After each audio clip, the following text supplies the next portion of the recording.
नमस्कार, स्वागत है आप सभी का। मैं हूं माधवी पांडे, आपके साथ। आप देख रहे हैं एपीएन के लोकप्रिय कानूनी प्रोग्राम लीगल हेल्पलाइन को। इसमें हमारे कानूनी विशेषज्ञ रोज़मर्रा से जुड़ी समस्याओं से जुड़ी कानूनी मसलों पर आपकी शंकाओं का समाधान करते हैं और आप भी इस प्रोग्राम से जुड़ सकते हैं और फ़ोन करके हमसे कानूनी राय भी ले सकते हैं या किसी भी तरह का मशवरा भी आप हमसे ले सकते हैं। फ़ोन लाइंस आपकी स्क्रीन पर फ्लैश होंगी। आज हम आपको गैम्बलिंग यानी जुए से जुड़े हुए कानूनों के बारे में बताएंगे। ज़्यादा जानकारी देंगे हमारे आज के कानूनी विशेषज्ञ अधिवक्ता ऋषिपाल सिंह जी। बहुत बहुत स्वागत है सर आपका। ऋषिपाल जी सिंह जी जुड़ चुके हैं हमारे साथ। बहुत बहुत स्वागत है सर आपका। नमस्कार। अगर आप भी चाहें तो इस मसले से जुड़े कानूनी कोई भी सवाल हो तो आप फ़ोन करके हमसे राय ले सकते हैं। हमारा फ़ोन नंबर है 01206127 फ़ोन नंबर्स आपके स्क्रीन पर फ्लैश कर रहा है। हमारी फ़ोन लाइंस खुली हुई हैं, आप इन पे कॉल कर सकते हैं। नंबर आपको बता देते हैं 01206127 और 01206127 अधिवक्ता ऋषिपाल सिंह जी जुड़े हुए हैं हमारे साथ में। रुक करते हैं अधिवक्ता ऋषिपाल सिंह जी का। सर, हम जानना चाहेंगे कि जुआ या गैम्बलिंग आखिर क्या है और इसको कानूनी तौर पे किस तरह से परिभाषित किया जाता है। देखिए, जो जुआ जिसको हम गैम्बलिंग बोलते हैं और एक स्किल होती है कि भाई आपको वो जैसे कोई खेल खेलने की आपको उसकी स्किल है, तो ये difference when chances of winning in not in your hand, आपके हाथ में उसके जीतने के चांसेस नहीं है जी। तो ऐसी स्थिति में जो कोई भी खेल हो सकता है वो खेल एक जुए का रूप हो सकता है। अर्लियर अगर हम बात करते हैं, पहले जैसे मान लो हॉर्स राइडिंग जैसे की भी होती थी कि घुड़दौड़ हुआ करती, घुड़दौड़ में लोग पैसे लगाते हैं जी। अर्लियर उसको जैसे जुए में कहा गया था, लेकिन बाद में कहा गया कि वो अपने आप में स्किल है, दौड़ाने वाला किस तेजी से दौड़ाता है। तो डिपेंड करता है कि जो एक्ट हो रहा है उस एक्ट का जो आउटकम है, उस एक्ट का जो ऑपरेशन है, वो ऑपरेशन किसके हाथ में है। अगर वो आप अकॉर्डिंग टू योर स्किल उसको कम या ज्यादा कर सकते हैं तो वो अपने आप में स्किलफुल एक्ट है। लेकिन अगर मान लीजिए जैसे मान लीजिए कोई क्रिकेट का गेम चल रहा है और दो व्यक्ति, अगर वो कहीं पर गेम चल रहा है, दो व्यक्ति यहाँ पर शर्त लगाते हैं कि हाँ भाई जीतने में हारने में इतना पैसा दिया जाएगा लिया जाएगा, तो ऐसी स्थिति में वो अपने आप में गैम्बलिंग कराता है, जुआ कहलाता है, क्योंकि उसका आउटकम पे उनका कोई कंट्रोल नहीं है। यानी जो चांसेस ऑफ विनिंग है किसी को नहीं पता कि विनिंग के चांसेस क्या हैं या उनके हारने चांसेस क्या हैं। तो ऐसी स्थिति में जो डिस्टिंग्विश है वो इसी पॉइंट से होगा कि अगर आपको स्किल है उसको कंट्रोल करने की तो आप उसको स्किलफुल एक्ट बोलेंगे, लेकिन जहां पर वो चांस पे डिपेंड करता है तो वो गैम्बलिंग या जुए की कैटेगरी में आएगा। जी सर, और अगर जानना चाहे कि जुआ अधिनियम के मुख्य प्रावधान आखिर क्या क्या है।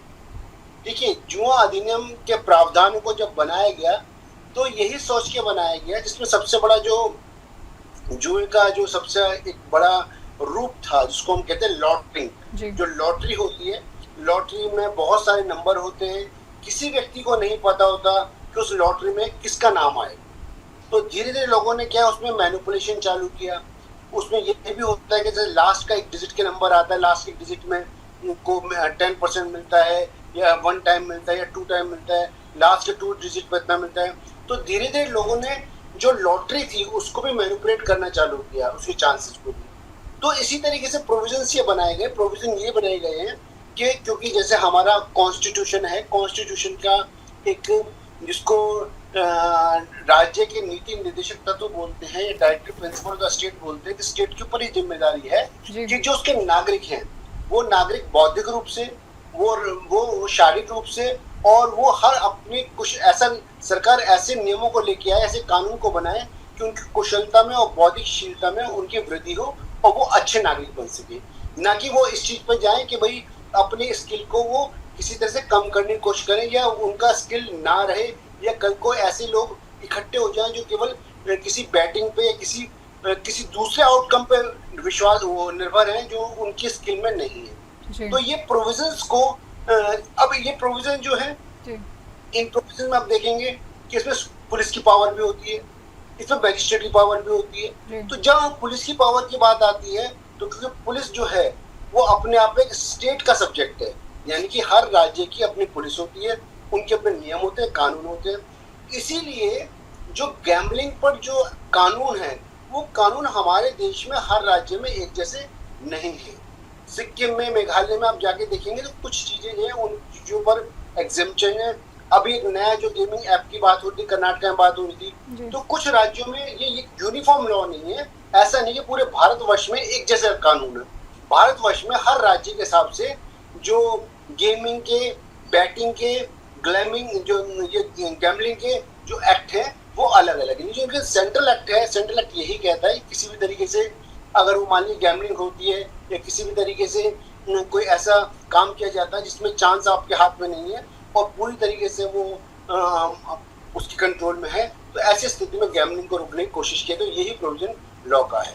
जी सर, ये तो बात हो गई प्रोविजंस की। तो हम चाहेंगे कि आप हमारे दर्शकों को बताएं कि जुआ खेलने वाले और जुआ घर चलाने के बीच में आखिर क्या अंतर है, यानी कि जो गैम्बलिंग करते हैं और जो गैम्बलिंग करवाते हैं, इसमें अंतर क्या है, किस तरह से बताएंगे? देखिए, एक तो दोनों की इंटेंसिटी में फर्क है। जी जब कोई व्यक्ति विशेष, एक व्यक्ति या दो व्यक्ति जुआ खेल रहे हैं और वो प्राइवेट प्लेस में खेल रहे हैं तो एक अलग बात है, अगर वो पब्लिक प्लेस में खेल रहे हैं तो अलग बात है। और ये अगर सारा का सारा ऑर्गेनाइजेशन जो चल रही है वो कोई व्यक्ति विशेष या एक या दो व्यक्ति अपने घर में बैठ के या किसी प्राइवेट प्लेस पे नहीं कर रहे, बल्कि एक ऑर्गेनाइजेशन जो है वो एक व्यक्ति, एक व्यक्ति से ज्यादा समूह की जो ऑर्गेनाइजेशन है वो जो है इसको चला रही है।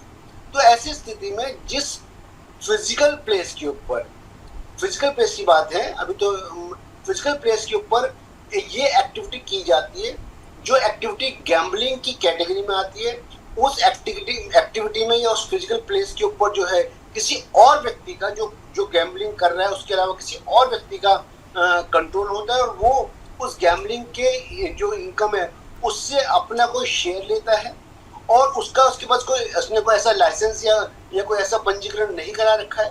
तो ऐसी स्थिति में जो प्लेस है वो एक झोपड़ी भी हो सकती है और वो 5 स्टार होटल का रूम भी हो सकता है, कुछ भी हो सकता है। वो फिजिकल प्लेस जो है वो जुआ घर की कैटेगरी में आता है, जहाँ पे आपने जैसे कैसीनो देखा होगा, कैसीनो होते हैं।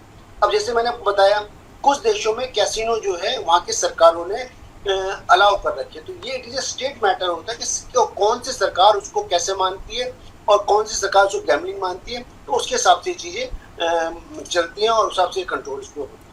जी सर, हम बात कर रहे थे प्रोविजंस की। तो जब हम प्रोविजंस की बात कर रहे थे तो आपने अलग अलग अथॉरिटीज़ को मेंशन किया था जिसमें पुलिस भी थी। तो हम जानना चाहेंगे कि जुआ अधिनियम के तहत पुलिस की आखिर शक्तियां क्या क्या होती हैं, क्या क्या आता है पुलिस के पावर्स में?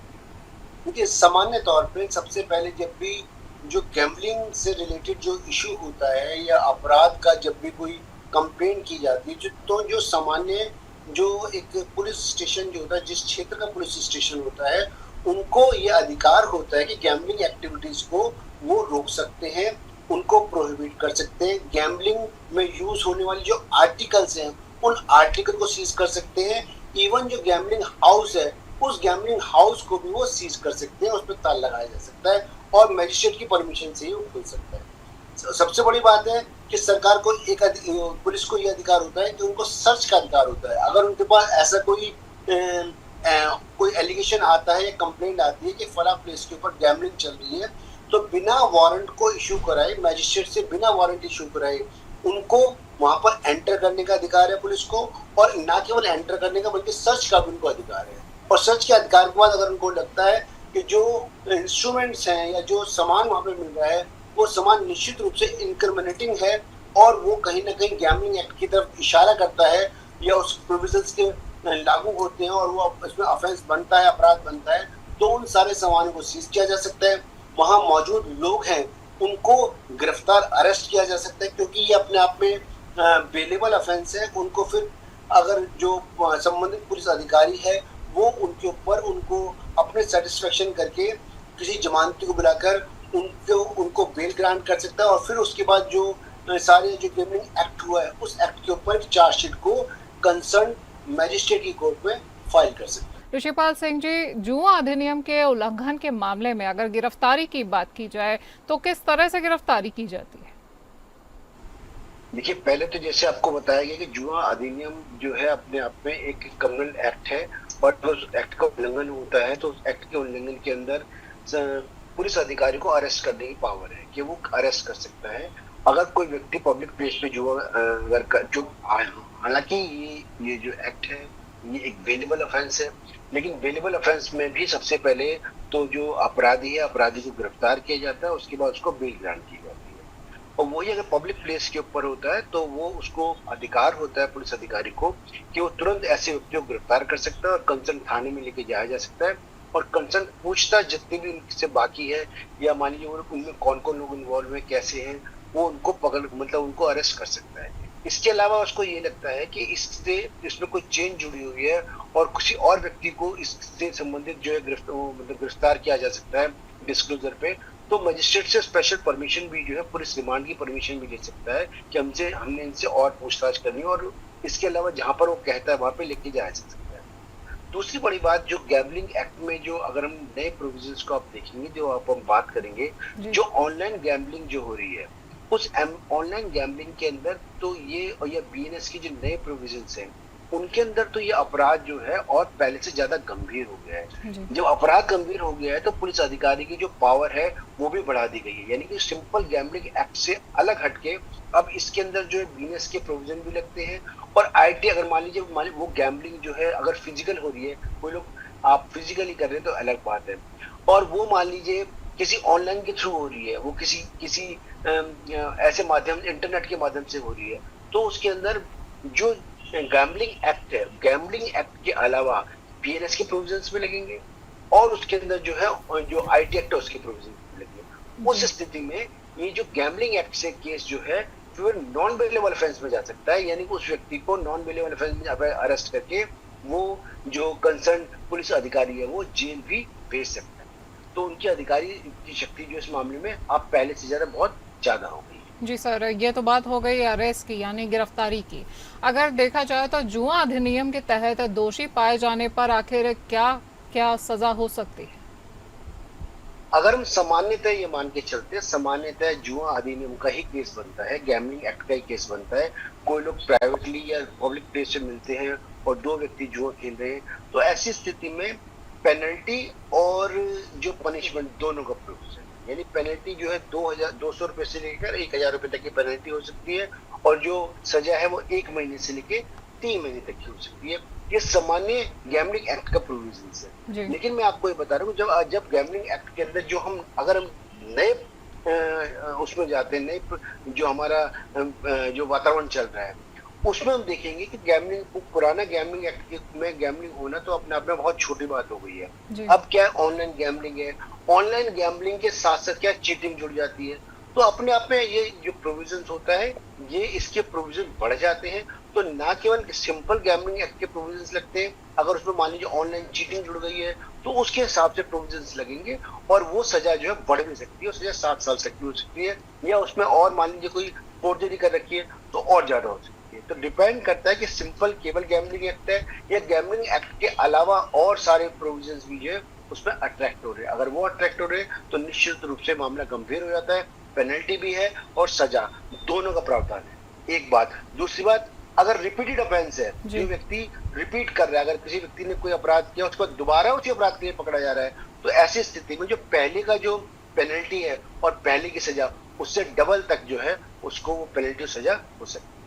ठीक है सर, ये तो बात हो गई हमारी पनिशमेंट्स और पेनल्टीज भी दी जा सकती हैं, इसमें ये साफ हो गया है। तो ये जानना चाहेंगे हम कि जुआ अधिनियम के प्रावधानों को लागू करने के लिए यानी कि इसके रेगुलेशन के लिए आखिर कौन सी अथॉरिटी जिम्मेदार होती है?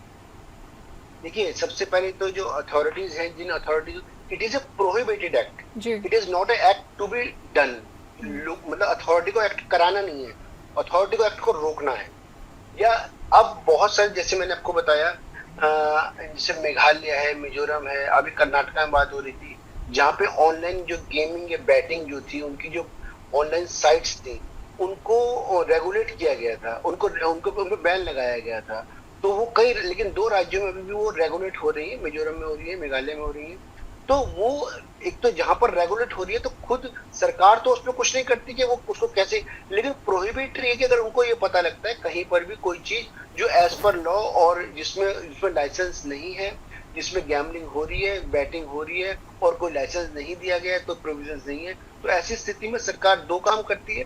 पहला काम तो ये करती है कि प्रोहिबिट, मतलब पहले तो उनको प्रोहिबिशन कोशिश करती है कि वो कम होना, मतलब उसको इस तरह से नियम कानून लगाए जाए या मान लो फील्डिंग की जाए या वहां पे मान लीजिए लगातार गश्त की जाए जिससे कि वो अपराध होना। और फिर भी अगर मान लीजिए अपराध होता है तो निश्चित रूप से अपराधियों को तुरंत सजा दी जाए, तुरंत उनको मतलब अरेस्ट किया जाए, अरेस्ट करके वो कंसर्न कोर्ट में पेश किया जाए और उनको जो अधिकतम सजा, कोशिश तो सरकार की होती है अधिकतम सजा को कराने की। तो प्रोविजन सबसे ज्यादा जो उसमें है, सबसे पहला जो काम होता है वो होता है वहां की जो कंसर्न पुलिस स्टेशन जो होता है, क्योंकि it is A situation of law and order.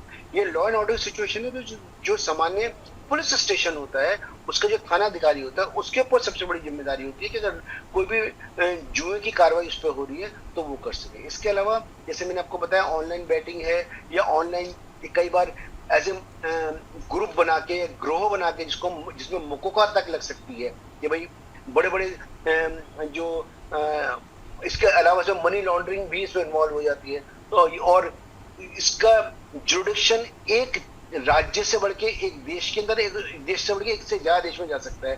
तो ऐसी स्थिति में जो है अलग अलग प्रोविजंस में वर्कआउट करते हैं और सरकार जो है जो पुलिस जो है अगर जितना गंभीर मामला होता है उसके हिसाब से जो उसकी तफ्तीश करती है और उसी हिसाब से विरुद्ध में सजा की प्रावधान की जाती है। जी ऋषिपाल सिंह जी, बहुत बहुत धन्यवाद आपका हमारे साथ जुड़ने के लिए और सभी ज़रूरी जानकारियां हमसे साझा करने के लिए। आप देख रहे थे इंडिया लीगल हेल्पलाइन और इसमें हम आपको आज जुआ से जुड़े हुए कानूनों के बारे में जानकारी दे रहे थे। हमारे साथ जुड़े हुए थे लीगल एक्सपर्ट ऋषिपाल सिंह जी। आप भी चाहें तो आप इस हमारे प्रोग्राम से जुड़ सकते हैं और किसी भी प्रकार की कानूनी सहायता ले सकते हैं। आज के लिए इतना ही, नमस्कार।